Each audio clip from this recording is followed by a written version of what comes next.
Hari Om, everybody. It's 10 o'clock. We will get started. Oh,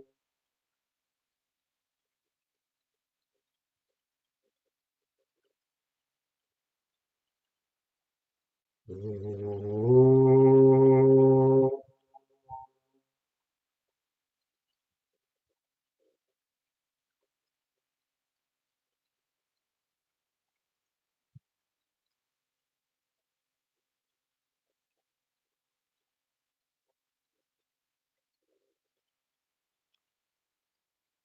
गणनान्त्वा गणपतिगुं हवामहे कविं कवीनामुपमश्रवस्तमम् ज्येष्ठराजं ब्रह्मणां ब्रह्मणस्पतान् शृण्वन्नोतिभिः सीदसादनम् प्रणो देवी सरस्वती वाजेभिर्वाजिनीवती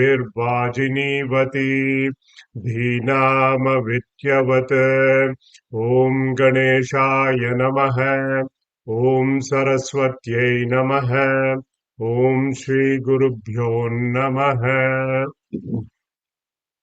शुक्लाम्बरधरं विष्णुं शशिवर्णं चतुर्भुजं प्रसन्नवदनं ध्यायेत् सर्वविघ्नोपशान्तये वागीशाद्या सुमनसः सर्वार्थानामुपक्रमे यं नत्वा कृतकृत्या स्युः तं नमामि गजाननं वक्रतुण्डमहाकाय कोटिसूर्यसमप्रभा निर्विघ्नं कुरु मे देव सर्वकार्येषु सर्वदा सरस्वति नमस्तुभ्यं वरदे कामरूपिणि विद्यारम्भं करिष्यामि सिद्धिर्भवतु मे सदा ॐ सहना भवतु सहनौ भुनक्तु सह वीर्यं करवावहै तेजस्विनावधीतमस्तु मा विद्विषावहै ॐ शान्ति शान्ति शान्तिः सदाशिवसमारम्भाम् शङ्कराचार्यमध्यमाम् अस्मदाचार्यपर्यन्ताम् वन्दे गुरुपरम्पराम् ब्रह्मानन्दम् परमसुखदम् केवलम् ज्ञानमूर्तिम् द्वन्द्वातीतम् गगनसदृशम् तत्त्वमस्यादिलक्ष्यम् एकम् नित्यम् विमलमचलम् सर्वधी साक्षिभूतम् भावातीतम् त्रिगुणरहितम् सद्गुरुम् तम् नमामि श्रुतिस्मृतिपुराणानाम् आलयम् करुणालयम् नमामि भगवत्पादशङ्करम् लोकशङ्करम् शङ्करम् शङ्कराचार्य केशवम् बादरायणम् सूत्रभाष्यकृतौ वन्दे भगवन्तौ पुनः पुनः ईश्वरो गुरुरात्मेति मूर्तिभेदविभागिने व्योमवद्व्याप्तदेहाय दक्षिणामूर्तये नमः गुरुर्ब्रह्मा गुरुर्विष्णुः गुरुर्देवो महेश्वरः गुरुः साक्षात् परम् ब्रह्म तस्मै श्रीगुरवे नमः तस्मै श्रीगुरवे नमः समस्तजनकल्याणे निरतं करुणामयम् नमामि चिन्मयं देवं सद्गुरुं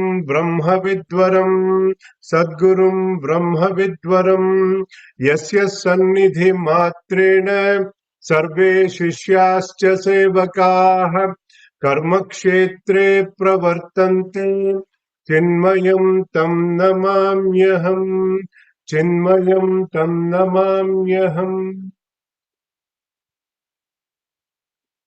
Hari Om, everybody. Welcome back to our weekly Vedanta classes on Viveka Choodamani. With that, we'll get started with our Mangala Charana Shloka. Let me see if I can share that.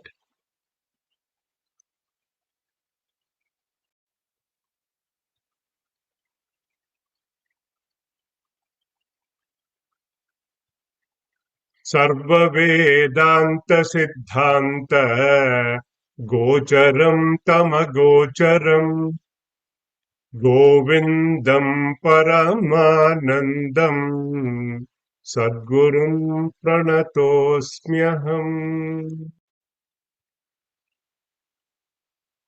So far, from the verses and topics we have covered, the key takeaways are: human birth is very rare. Moksha, the ultimate goal of human existence, is possible only in human birth. The three M's, the Manushyatva, the Mumukshutva, and Mahapurusha Samshraya. These are possible only by the grace of the Lord, Daivanugraha Hetukam. We saw Shankaracharya ji giving a classic scolding to those who are standing on the sidelines, who are blessed with these rare possibilities, not taking advantage of it. He called them Mudadihi, foolish people, wasting their time, holding on to impermanent things, asat gruhat, as though committing suicide just to drive that sense of urgency. Then we understood that moksha is possible only through gnanam. He declared that atmaikya bodhena vinapi mukti na siddhyati brahma shatantarepi. All the sevas that we do, pujas that we do, all are karma sadhana. Chittasya shuddhaye karma natu vastupalabdhaye. All other sadhanas are sahakari sadhana, means to the knowledge. Only through atma aikya bodha vichara, through gnanam alone, moksha is possible. This knowledge is available not anywhere else, only in Vedanta Shastra. So, in order for this study of the Shastra to be meaningful, to be doubt free, we have to study under a qualified guru. And we saw two qualifications: Shrotriya, Brahmanishta Guru. Then we started to understand as to who is this adhikari, who is this fit student, who is this qualified student to study this Shastra. Although one might say, Desha Kaladhyaha, one might say there are external factors like the place of study, time of study, all that matters, all that are important. Shankaracharya ji said they are sahakarinaha, they are all secondary. Then we went through some of these general qualifications of the student of Vedanta. Medhavi, number one. He's got good memory, not just to reproduce the mantras and other shlokas, etc. He has the ability to relate. He has the ability to recollect his experiences. He is a vidwan, meaning he is equipped with a good general knowledge of the world, certain amount of intuitive knowledge, uha apoha vichakshanam. He has got a good analytical mind. to grasp the essence of the teaching. And then in the last class, we started to discuss what are the specific qualifications that are needed for this type of study. These are called fourfold qualification, as I would like to call it, as 4Ds of Vedanta.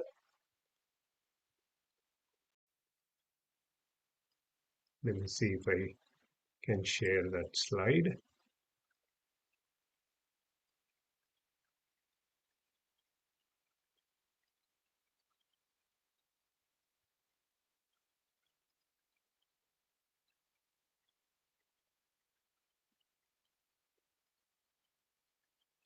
Let us recap that a little bit. First one is Viveka, differentiation. Vairagya, the second D, dispassion. Shama, Adi, Shatka, Sampatti, the 6 disciplines or 6 virtues. And Mumukshutvam, or burning desire for liberation.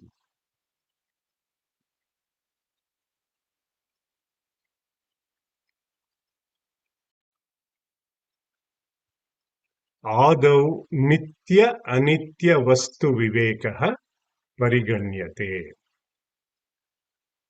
First D is Viveka, differentiation, Vedantic differentiation is between what is permanent, what is ephemeral, or what is impermanent.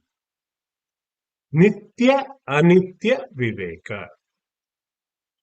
According to Adi Shankaracharya ji in Tattva Bodha, he said, Nitya Vastu Ekam Brahma Tad Vyatiriktam Sarvam Anityam. So Viveka is that understanding that Brahman alone is permanent and everything else apart from it is ephemeral, mithya. Iha mutra amutra pala bhoga viragaha tadanantaram. Shamadhi shatka sampattir mumukshutvam iti sputam. Then in number 20, he said, Brahma satyam jagan mitye evam rupo vinischayah soyam nitya nitya vastu viveka samudahritah.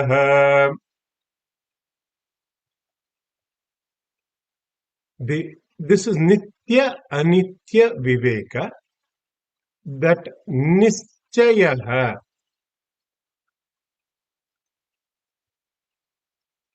that firm determination, that firm conviction that Brahma Satya Jagat Mithya. Satya Mithya Viveka. Rejecting the false, rejecting the low tendencies, and in pursuit of truth. That alone is real. Then, Iha Amutra Palabhoga Viragaha Tadanantaram. The second aspect of the sadhana chatushtaya we went through, the second D is dispassion. We saw that vairagya has more to do with the mind than anything physical giving up. Vairagya is a byproduct of a strong Viveka. If Viveka points out that everything except Brahman is impermanent, then the next step is to stop seeking what is impermanent. That is vairagya. So we saw that in a beautiful text of Bhajagovindam. It taught us how to develop dosha drushti, or seeing the defects in my external pursuits. I hope you are following along in my progression here. Developing Pratipaksha Bhavana. Bhagavan Shankaracharya ji said, Virajya Vishaya Vrata Dosha Drushtya Muhur Muhu. Again and again, constantly educating the mind the futility of these external pursuits. Tadvairagyam jihasaya, verse number 21. Darshana Shravanadibihi Dehadi Brahma Paryante Yanitye Bhogavastuni. Jihasa is the ability to give up enjoyments in what? Bhogavastuni, objects of enjoyment. Why? Yanitye. This is constantly educating that all my worldly pursuits have a beginning and an end. They are riddled with pain. They dissipate my energy while acquiring them, while protecting them. In the end, they leave me with a sense of incompleteness. Dissatisfaction is guaranteed. See, Shankaracharya ji is taking it to the next level, not rejecting the world here. Adi Shankaracharya ji took it further. Iha swarga bhogeshu icharahityam. The absence of desire to enjoy the pleasures of this world and hereafter. Then we started to understand the third D, which is the 6 disciplines, Shama, Adi, Shatka, Sampatti, 6 virtues. What are they? Shama, Dama, Uparama or Uparati, Titiksha, Shraddha, Samadhana. We started with Shama. Shama is what? Mastery over the mind. Mano Nigraha. In Viveka Choodamani, he said, Swalakshye niyata vastha manasashama bhuchyate. Ability to bring the mind to a peaceful state. We have to be careful here, I caution, not to suppress our emotions, but to sublimate the mind. Then we saw Dhamma. Dhamma is the control of the sense organs, such as eyes, etc. Chakshuhu adi bahya indriya nigraha. Ubhayesham indriyanam sa damaha parikirtitaha. Steering both type of indriyas. Karmendriyas, the organs of action. Jnanendriyas, the organs of perception. Basically, self-control. Intelligent self-restraint. Bahyanalambanam vruttehe yeshaha uparatir uttama. Uparati. Uparati, that condition where our mind is peaceful, not tempted, not wandering around, not rushing towards external worldly pleasures, etc. Then came titiksha, forbearance. What is it? It is enduring these little pinpricks in life without lamenting, apratikara purvakam. Sitoshna sukha dukkhadi sahishnutvam. Titiksha is that capacity to endure all sorrows and sufferings without lamenting over them.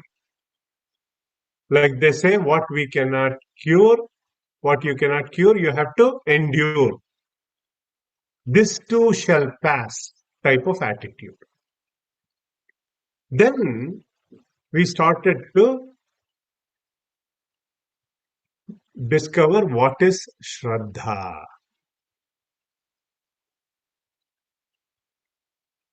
Shloka number 25. Let me see if I can put that up.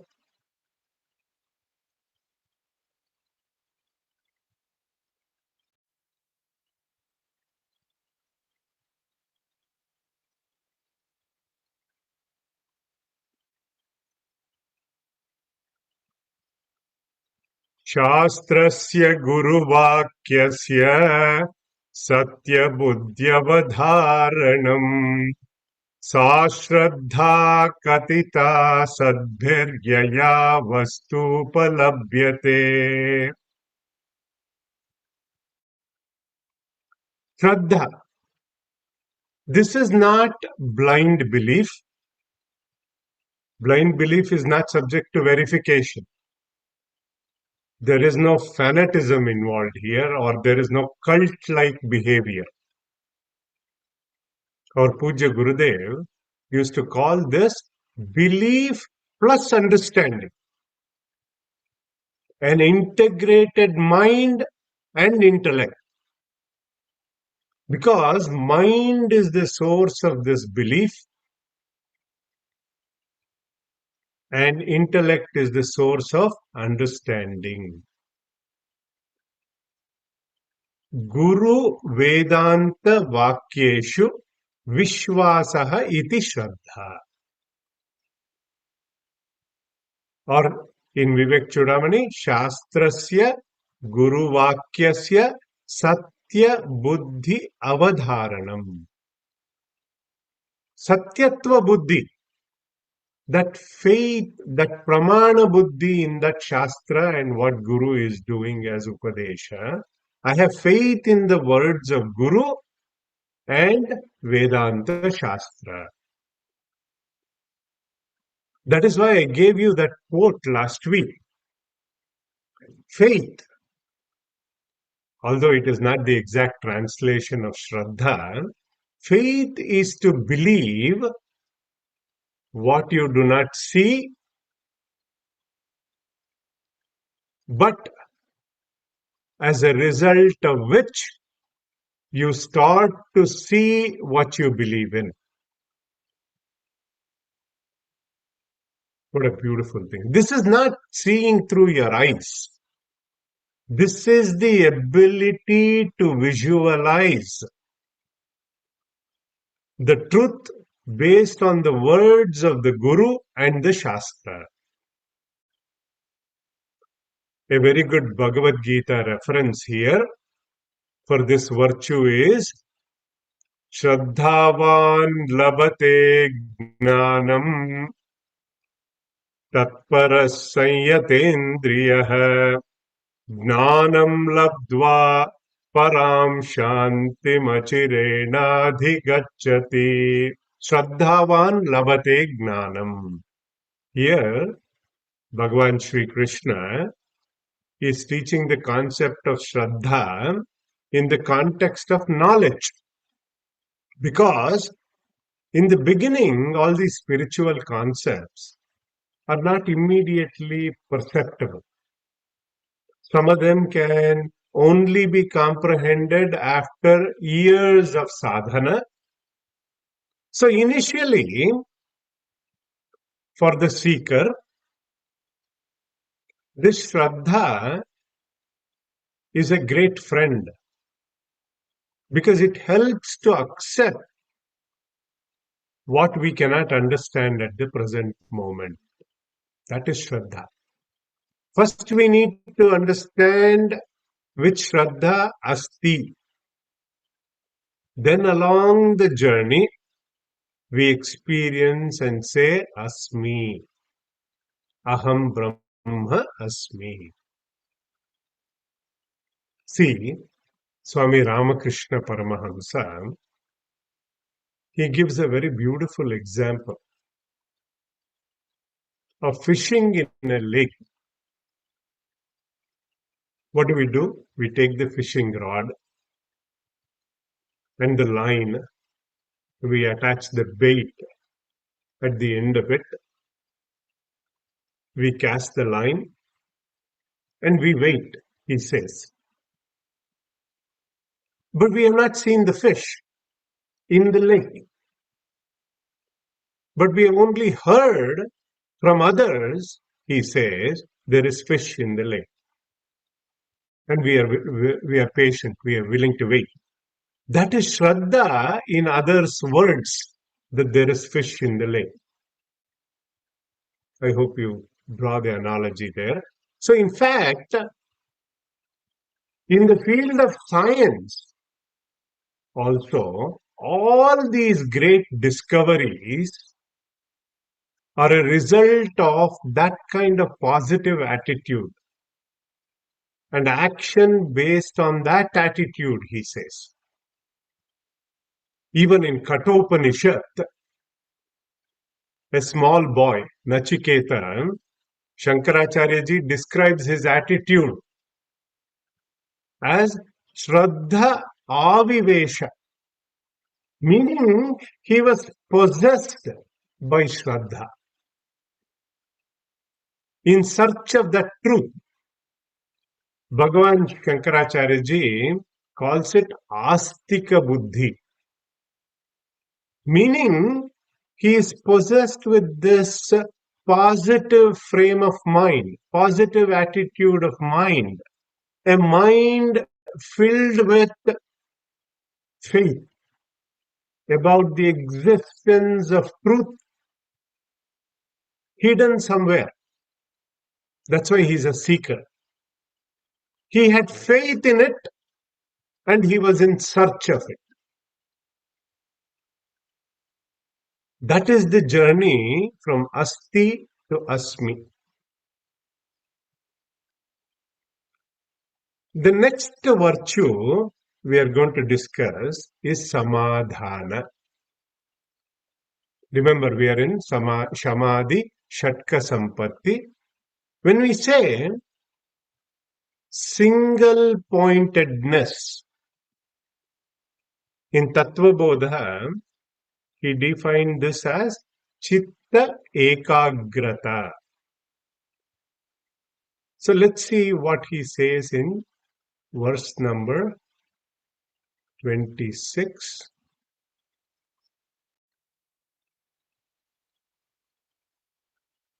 Sarvadha sthapanam buddhehe, sarvada sthapanam buddhehe, shuddhe brahmani sarvada, shuddhe brahmani sarvada, tatsamadhanamityuktam, natu chittasya lalanam, tatsamadhanamityuktam, natu chittasya lalanam.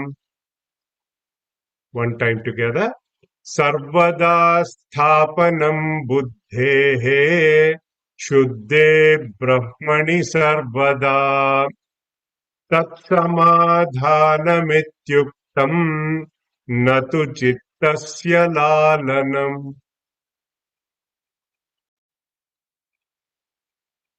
See, there is no success in the secular world without concentration. We tell our children all the time. And the same rule applies in the spiritual field also.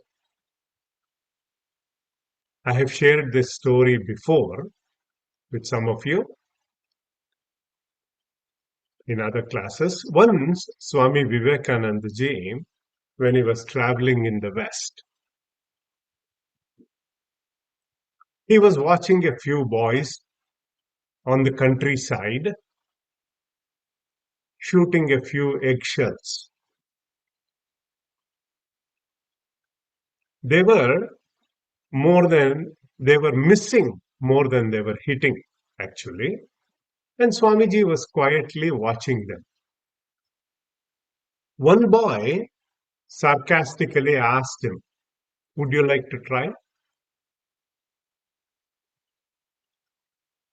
They were hoping to get a good laugh at Swamiji's expense. But to their astonishment, Swami Vivekananda ji, I believe, shot all the 12 eggshells, not even missing one. I believe he had never held a gun before in his life. That goes to show the power of concentration. Sarvada sthapanam buddhehe. Constant concentration. Sarvada. Where? Shuddhe Brahmani. In that pure consciousness, in that Brahman, not constant intellectual gyrations of the mind. Tat samadhanam ityuktam natu chittasya lalanam. Natu chittasya, not fondling of the mind. Ability to put our intellect where we want it. See, because of Viveka, the seeker knows by now what is Nitya and what is Anitya. He knows Brahman is Nitya. At this phase of a sadhana, of practice of Shama, Dhamma, etc., mind is also not hankering. It is calm. With a calm mind, intellect needs to be steady. And this, they say, will come after many years of sadhana. Then comes the fourth D in the sadhana chatushtaya. And let's see verse number 27. Ahankaradi dehantan bandhan ajnana kalpitan. Ahankaradi dehantan bandhan ajnana kalpitan. Swaswarupavabodhena Swaswarupavabodhena Moktumichha mumukshuta Moktumichha mumukshuta. One more time together. Ahankaradi dehantan bandhan ajnana kalpitan Swaswarupavabodhena Moktumichha mumukshuta.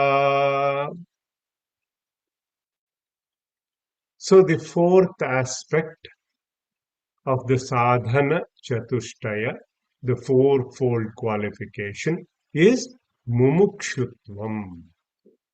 Desire for liberation. Moktum icha mumukshuta. A burning desire. See, imagine the intensity of this person whose hair is on fire, they say. Like that, he is not looking to dig a well. He is not looking for a water source. the intensity with which he wants to put off that fire, that level or a sense of urgency, that intensity, that desire for liberation. It's not for spiritual pursuit, they say, is not for the weak hearted. It's not a hobby. It's not a part time affair. It's a full time pursuit. Tattva Bodha says, for mumukshutva, moksho me bhuyat iti ichha. He is possessed by this burning desire for liberation. Ahankaradi dehantan bandhan agnana kalpitan. Remember, triple A, I said. Because of Advitiya Atma Agnanam, because of avidya coupled with adhyasa, there is this illusory ahankara. I have this notion of bondage. Bandhan agnana kalpitan. Identification, deha adi, with body, etc. Due to agnana or avidya, I have this bondage. The notion, a notion that has created emotion and commotion in my life, that liberation only comes when swaswarupava bodhena. By knowing my true nature, that's why I remember only in Manushya Janma, Nara Janma, this thinking is possible. This intense desire is possible. And then he goes on to say there are different types of mumukshus: atimanda, manda, madhyama, tivra mumukshu. The intense desire for liberation, or tivra mumukshu, is one who does not have infinite goals in life. He has infinity as the only goal in life. That is the difference. So, what I have done, I have put together a small summary slide to help us.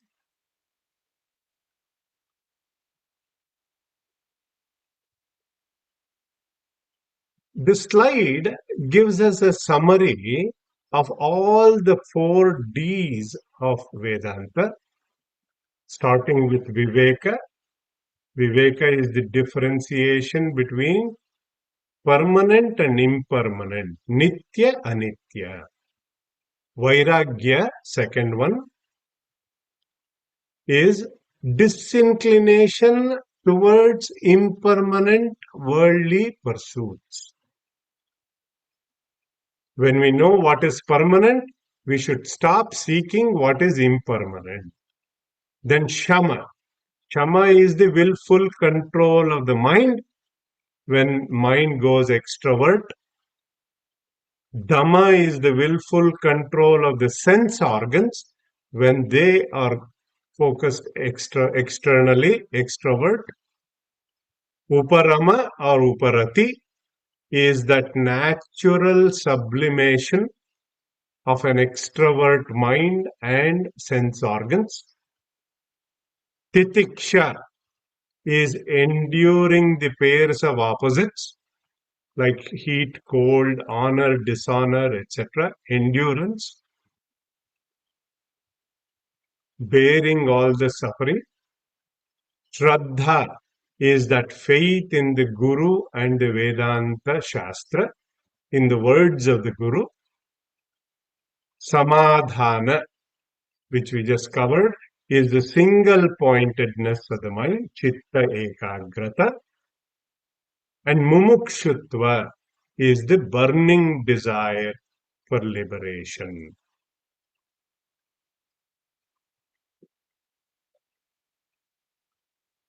Now, a lot of people say Shankaracharya ji is only prescribing Gnana Marga, but here in this verse, he has given, it is very often quoted for bhakti as the best means for liberation. Let's see what he says on bhakti.